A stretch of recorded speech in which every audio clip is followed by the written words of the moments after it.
ಇವತ್ತಿನ ಈ ವಿಡಿಯೋದಲ್ಲಿ ನಿಮಗೆ ಮತ್ತೊಂದು ವರ್ಕ್ ಫ್ರಮ್ ಹೋಮ್ ಜಾಬು, ಅದು ಕೂಡ ಡಾಟಾ ಎನಲಿಸ್ಟ್ ಫ್ರೆಷರ್ಸ್ಗೂ ಕೆಲಸ ಇದೆ. ಇಲ್ಲಿ ನೀವು ತಿಂಗಳಿಗೆ 32,000 ತನಕ ಅಥವಾ ಅದಕ್ಕಿಂತ ಹೆಚ್ಚಿನ ಸಂಬಳವನ್ನು ಇಲ್ಲಿ ನೀವು ಪಡೆಯಬಹುದು. ನಿಮಗೆ ಇಲ್ಲಿ ವಾರದ 5 ದಿವಸ ಕೆಲಸವಾಗಿದ್ದು, ನಿಮ್ಮ ಹತ್ರ ಲ್ಯಾಪ್ಟಾಪ್ ಇದ್ದರೆ ಸಾಕು, ಮೊಬೈಲಲ್ಲಿ ಕೆಲಸ ಮಾಡಲಿಕ್ಕೆ ಆಗೋದಿಲ್ಲ. ಮೊದಲೇ ನೋಟ್ ಮಾಡ್ಕೊಳ್ಳಿ, ನಿಮ್ಮ ಹತ್ರ ಲ್ಯಾಪ್ಟಾಪ್ ಅಥವಾ PC ಇದ್ದರೆ ಮತ್ತು ಉತ್ತಮ ರೀತಿಯ ಇಂಟರ್ನೆಟ್ ಇದ್ದರೆ ಈ ಕೆಲಸಕ್ಕೆ ನೀವು ಅರ್ಜಿಯನ್ನು ಸಲ್ಲಿಸಬಹುದು. ಓಕೆ, ಇದು ಡಾಟಾ ಎನಲಿಸ್ಟ್ ಆಗಿದ್ದು ಜಾಬ್ ಆಗಿದ್ದು ಒಳ್ಳೆ ರೀತಿಯ ಸಂಬಳ, ವಾರಕ್ಕೆ 5 ದಿವಸ ಕೆಲಸವಾಗಿದ್ದು ಮೇಲ್ ಮತ್ತು ಫೀಮೇಲ್ ಇಬ್ಬರು ಕೂಡ ಕೆಲಸಕ್ಕೆ ಅರ್ಜಿಯನ್ನು ಸಲ್ಲಿಸಬಹುದು. ಈ ವಿಡಿಯೋ ಕೇವಲ ಶಿಕ್ಷಣ ಮತ್ತು ಮಾಹಿತಿ ನೀಡುವ ಉದ್ದೇಶಕ್ಕೆ ಮಾತ್ರ ಮಾಡಲಾಗಿದ್ದು, ಯಾವುದೇ ಉದ್ಯೋಗಕ್ಕೆ ಅರ್ಜಿ ಸಲ್ಲಿಸುವ ಮೊದಲು ನೀವು ಸ್ವತಃ ಅಧಿಕೃತ ವೆಬ್ಸೈಟಲ್ಲಿ ಮಾಹಿತಿಯನ್ನು ಪರಿಶೀಲಿಸಿ ನಂತರವೇ ಅರ್ಜಿಯನ್ನು ಸಲ್ಲಿಸಿ. ನಮಸ್ಕಾರ ಸ್ನೇಹಿತರೆ, ನಮ್ಮ ಚಾನೆಲ್ಗೂ ನಿಮ್ಮೆಲ್ಲರಿಗೂ ಹೃತ್ಪೂರ್ವಕ ಸ್ವಾಗತ. ಇಂದಿನ ವಿಡಿಯೋದಲ್ಲಿ ತುರ್ತು ವರ್ಕ್ ಫ್ರಮ್ ಹೋಮ್ ಜಾಬ್ಗೆ ಕುರಿತು ಸಂಪೂರ್ಣ ಮಾಹಿತಿಯನ್ನು ಹಂಚಿಕೊಳ್ಳುತ್ತಿದ್ದು, ಈ ನೇಮಕಾತಿಗೆ ಅರ್ಜಿ ಸಲ್ಲಿಸಲು ಸಮಯ ತುಂಬ ಕಡಿಮೆ ಇರುವುದರಿಂದ ವಿಡಿಯೋ ನೋಡಿದ ತಕ್ಷಣವೇ ಆಸಕ್ತಿ ಇದ್ದರೆ ಅಧಿಕೃತವಾಗಿ ಪರಿಶೀಲಿಸಿ ಅರ್ಜಿಯನ್ನು ಸಲ್ಲಿಸಿ. ಈ ಉದ್ಯೋಗವು ಡಾಟಾ ಎನಲಿಸ್ಟ್ ಹುದ್ದೆಗೆ ಸಂಬಂಧಿಸಿದ್ದು, ತಿಂಗಳಿಗೆ 32,000 ಸಂಬಳ ಮತ್ತು ಅದಕ್ಕಿಂತ ಹೆಚ್ಚು ಸಂಬಳ ಸಿಗುವಂಥ ಸಾಧ್ಯತೆ ಇದು. ಈ ಉದ್ಯೋಗಕ್ಕೆ ಯಾವುದೇ ರೀತಿಯ ಅರ್ಜಿ ಶುಲ್ಕಗಳು ಇರುವುದಿಲ್ಲ ಮತ್ತು ಎಕ್ಸ್ಪೀರಿಯನ್ಸ್ ಕಡ್ಡಾಯವಾಗಿಲ್ಲ.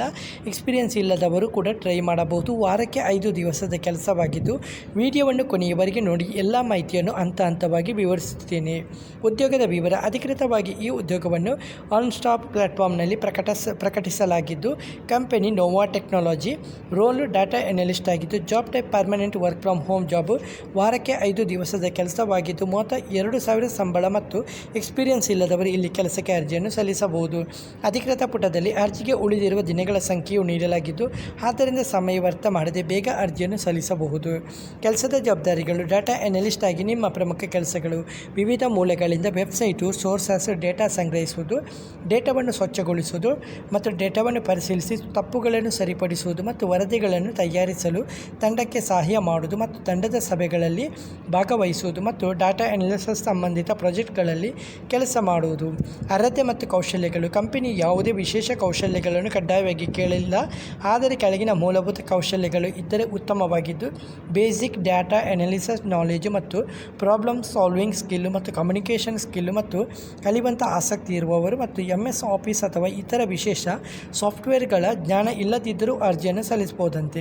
ಅರ್ಜಿ ಶುಲ್ಕ. ಯಾವುದೇ ರೀತಿಯ ಅರ್ಜಿ ಶುಲ್ಕ ಇಲ್ಲ. ಯಾರಾದರೂ ಉದ್ಯೋಗ ಕೊಡಿಸುತ್ತೇವೆ ಎಂದು ಹಣ ಕೇಳಿದರೆ ಪಾವತಿಸಬೇಡಿ.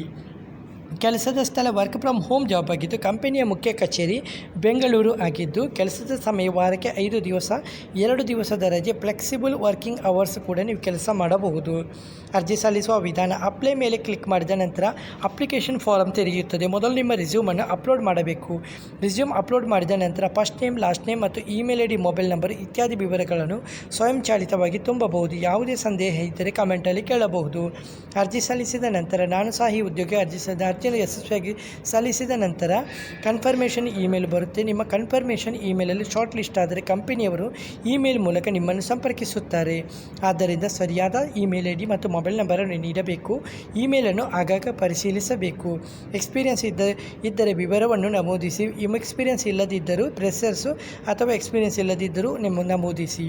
ಸ್ಕಿಲ್ ವಿಭಾಗದಲ್ಲಿ data collection, data cleaning, data analysis, typing skill ಮತ್ತು MS Excel ಕಮ್ಯುನಿಕೇಷನ್ ಸ್ಕಿಲ್ಲನ್ನು ಮೆನ್ಷನ್ ಮಾಡಿದರೆ ಉತ್ತಮ. ಉದ್ಯೋಗಕ್ಕೆ ಸಂಬಂಧಿತ ಕೌಶಲ್ಯಗಳನ್ನು ಸೇರಿಸಿದರೆ ರೆಸ್ಯೂಮ್ ಶಾರ್ಟ್ ಲಿಸ್ಟ್ ಆಗುವ ಸಾಧ್ಯತೆ ಇರುತ್ತದೆ. ನಿಮಗೆ ಎಲ್ಲ ಕೌಶಲ್ಯಗಳು ಬರದಿದ್ದರೂ ಚಿಂತಿಸಬೇಡಿ. ಆಯ್ಕೆಯಾದ ನಂತರ ಕಂಪನಿಯು ಟ್ರೈನಿಂಗ್ ಮೂಲಕ ಕಲಿಯುವಂಥ ಅವಕಾಶವನ್ನು ಕೊಡುತ್ತದೆ. ಅರ್ಜಿ ಸಬ್ಮಿಟ್. ಟರ್ಮ್ಸ್ ಆ್ಯಂಡ್ ಕಂಡೀಷನ್ ಒಪ್ಪಿಕೊಳ್ಳಿ. ಸಬ್ಮಿಟ್ ಮೇಲೆ ಕ್ಲಿಕ್ ಮಾಡಿಕೊಳ್ಳಿ. ಅದನಂತರ ಅಪ್ಲಿಕೇಶನ್ ಸಬ್ಮಿಟೆಡ್ ಸಕ್ಸಸ್ಫುಲಿ ಎಂಬ ಸಂದೇಶ ಬರುತ್ತದೆ. ಇದರ ಜೊತೆ ಕನ್ಫರ್ಮೇಷನ್ ಇಮೇಲ್ ಕೂಡ ಬರುತ್ತದೆ. Application status. ಕನ್ಫರ್ಮೇಷನ್ ಇಮೇಲ್ನಲ್ಲಿ ವ್ಯೂ ಅಪ್ಲಿಕೇಶನ್ ಎಂಬ ಆಯ್ಕೆ ಇರುತ್ತದೆ. ಅದರ ಮೂಲಕ ನಿಮ್ಮ ಅಪ್ಲಿಕೇಶನ್ ಸ್ಟೇಟಸನ್ನು ನೀವು ಪರಿಶೀಲಿಸಬಹುದು. ಲಿಂಕನ್ನು ಕ್ಲಿಕ್ ಮಾಡಿದಾಗ ನೋಡಿ, ನೀವು ಅಫಿಷಿಯಲ್ ವೆಬ್ಸೈಟ್ಗೆ ರೀಡೈರೆಕ್ಟ್ ಆಗ್ತಾರೆ. ಯೂನಿಸ್ಟಾಪ್. ಇಲ್ಲಿ ನಿಮ್ಮ ಮೊಬೈಲಲ್ಲಿ ಅಥವಾ ನಿಮ್ಮ ಲ್ಯಾಪ್ಟಾಪ್ ಮುಖಾಂತರ ನೀವು ಕೆಲಸಕ್ಕೆ ಅರ್ಜಿಯನ್ನು ಸಲ್ಲಿಸಬಹುದು. ನಾನಿಲ್ಲಿ ಮೊಬೈಲಲ್ಲಿ ಕ್ರೋಮ್ ಬ್ರೌಸರ್ ಮುಖಾಂತರ ಕೆಲಸಕ್ಕೆ ಲಿಂಕನ್ನು ಕ್ಲಿಕ್ ಮಾಡ್ತಾ ಇದ್ದೀನಿ. ನೋಡಿ, ಅಫಿಷಿಯಲ್ ವೆಬ್ಸೈಟ್ ಓಪನ್ ಆಗ್ತಾ ಇದೆ.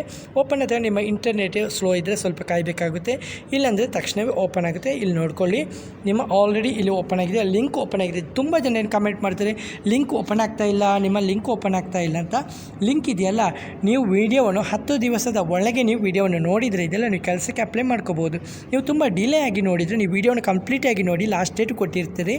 ಹಾಗೆ ಕೆಲವೊಮ್ಮೆ ಏನಾಗುತ್ತೆ, ಅಲ್ಲಿ ಅರ್ಜಿ ಸಲ್ಲಿಸುವಂಥ ಲಿಂಕ್ ಇದೆಯಲ್ಲ, ಇದಾಗುತ್ತೆ ಅಂದರೆ ಕ್ಲೋಸ್ ಆಗುತ್ತೆ. ಆಗುತ್ತೆ. ಅಂದರೆ ಅವರಿಗೆ ಬೇಕಾದಷ್ಟು ಕ್ಯಾಂಡಿಡೇಟ್ ಆದಮೇಲೆ ಅವರಿದೆಲ್ಲ ಆ ಲಿಂಕನ್ನು ಕ್ಲೋಸ್ ಮಾಡ್ತಾರೆ. ನಂತರ ನೀವು ಕೆಲಸಕ್ಕೆ ಅಪ್ಲೈ ಮಾಡಲಿಕ್ಕೆ ಆಗೋದಿಲ್ಲ. ಆ ಥರ ಇರುವಾಗ ನೀವು ಲಿಂಕ್ ಓಪನ್ ಆಗುವಂಥ ಸಾಧ್ಯತೆ ಇರುವುದಿಲ್ಲ. ಹಾಗಾಗಿ ವಿಡಿಯೋ ಮಾಡಿ ನೋಡಿದ ತಕ್ಷಣವೇ ಕೆಲಸಕ್ಕೆ ಇದು ಮಾಡಿ. ಇದು ನೋಡಿ ನೋವಾ ಕಂಪನಿ ಡಾಟಾ ಅನಾಲಿಸಿಸ್. ಇಲ್ಲಿ ಕ್ವಿಕ್ ಅಪ್ಲೈ ಅಂತ ಕೊಡ್ತಾ ಇದ್ದೀನಿ. ಮೊದಲು ಇನ್ಸ್ಟಾಪಲ್ಲಿ ನಿಮ್ಮ ಅಕೌಂಟ್ ಇಲ್ಲ ಅಂದರೆ ಇದೆಲ್ಲ ಅಲ್ಲಿ ಸೈನ್ ಅಪ್ ಮಾಡ್ಕೊಳ್ಳಿ. Okay please. Okay, sign up ಮಾಡಿದ ನಂತರ ನಿಮಗೆ ಈ ಕೆಲಸಕ್ಕೆ ಅಪ್ಲೈ ಮಾಡಲಿಕ್ಕೆ ತುಂಬ ಈಸಿ ಆಗುತ್ತೆ. ಈಗ ನೋಡಿ ಇಲ್ಲಿ ವೆಯ್ಟ್ ಮಾಡಬೇಕಾಗುತ್ತೆ. ಇಲ್ಲಿ ಪ್ಲೀಸ್ ವೆಯ್ಟ್ ಅಂತ ಕೇಳ್ತಾ ಇದೆ. ನೋಡಿ ನೋಟ್ ಮಾಡಿದಾಗೆ ಇಲ್ಲಿದೆಲ್ಲ ಕಂಪನಿ ಕಡೆಯ ಸಂಪೂರ್ಣ ಮಾಹಿತಿನ ಇಲ್ಲಿ ಓದ್ಕೋಬಹುದು. ಇಲ್ಲಿ ನೋಡಿ ಅಪ್ಲಿಕೇಶನ್ ಫಾರ್ಮ್ ಕೇಳಿದರೆ ನಿಮ್ಮ ಫಸ್ಟ್ ಹೆಸರು, ಲಾಸ್ಟ್ ಹೆಸರು, ಇಮೇಲು ಮತ್ತು mobile number, Indian mobile number ಕೊಡಬೇಕು. ನಿಮ್ಮ ಲೊಕೇಶನು, ಆರ್ಗನೈಸೇಷನ್ ನೇಮ್ ಕೊಡಬೇಕು ಮತ್ತು ಯೂಸರ್ ಡೀಟೇಲ್ಸು. ನೀವು ಕಾಲೇಜಾ, ಫ್ರೆಶರ್ಸಾ, ಪ್ರೊಫೆಷ್ನಲ್ಲ ಕೊಡಬೇಕು. ಸ್ಕಿಲ್ ಮೇಂಟೈನ್ ಮಾಡಬೇಕು. Terms and condition tick mark ಇದೆಲ್ಲ ಅದು ಟಿಕ್ ಮಾಡಬೇಕು. ನೆಕ್ಸ್ಟ್ ಅಂತ ಕೊಡಬೇಕು.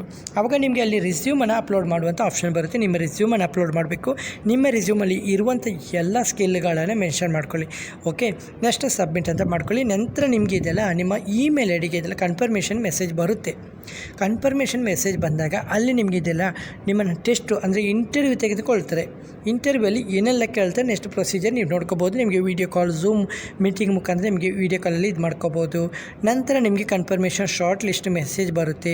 ಇದೆಲ್ಲ ನೋಟ್ ಮಾಡ್ಕೊಳ್ಳಿ. ಮೊದಲು ನಿಮ್ಮ ರಿಸ್ಯೂಮ್ ಕಳಿಸಿದ ತಕ್ಷಣವೇ ಇದೆಯಲ್ಲ ನಿಮಗೆ ಶಾರ್ಟ್ ಲಿಸ್ಟಿಂದ ಕನ್ಫರ್ಮೇಷನ್ ಇಮೇಲ್ಗೆ ಬರುತ್ತೆ. ಇಮೇಲ್ ಬಂದ ಮೇಲೆ ಇದೆಲ್ಲ ಅದನ್ನು ಓಪನ್ ಮಾಡಿ ನಿಮ್ಮ ಸ್ಟೇಟಸನ್ನು ಚೆಕ್ ಮಾಡ್ಕೊಳ್ಳಿ. ನಿಮ್ಮ ಸ್ಟೇಟಸ್ ಇದೆಯಲ್ಲ ಅದರಲ್ಲಿ ನಿಮಗೆ ಸೆಲೆಕ್ಟ್ ಆಗಿದ್ದರೆ ಇದೆಲ್ಲ ಮುಂದಿನ ಪ್ರೊಸೀಜರ್ನ ಅಲ್ಲಿ ನಿಮಗೆ ವಿವರಿಸ್ತಾರೆ. ಹಾಗೆ ಯಾವುದೇ ರೀತಿಯ ಡೌಟ್ ಇದ್ದರೂ ಕೂಡ ಕಮೆಂಟಲ್ಲಿ ಬಂದು ಕಮೆಂಟ್ ಮಾಡಿ. ಇಲ್ಲಿ ಯಾವುದೇ ರೀತಿಯ ಶುಲ್ಕ ಪೇ ಮಾಡುವಂಥ ಅಗತ್ಯವಿಲ್ಲ. ವಿಡಿಯೋ ಇಷ್ಟವಾದರೆ ವಿಡಿಯೋನ ಲೈಕ್ ಮತ್ತು ಕಮೆಂಟ್ ಮಾಡೋದನ್ನು ಮರಿಬೇಡಿ. ಹಾಗೆ ಚಾನಲ್ಗೆ ಹೊಸಬರಾದರೆ ಚಾನಲನ್ನು ಸಬ್ಸ್ಕ್ರೈಬ್ ಮಾಡೋದನ್ನು ಮರಿಬೇಡಿ. ಓಕೆ ಫ್ರೆಂಡ್ಸ್, ಇವತ್ತಿನ ಈ ವಿಡಿಯೋದಲ್ಲಿ ಇಷ್ಟೇ ಫ್ರೆಂಡ್ಸ್. ನೆಕ್ಸ್ಟ್ ವಿಡಿಯೋದಲ್ಲಿ ಸಿಗುತ್ತೇನೆ ಮುಂದಿನ ವಿಡಿಯೋದಲ್ಲಿ. ಅಲ್ಲಿವರೆಗೆ ಧನ್ಯವಾದಗಳು.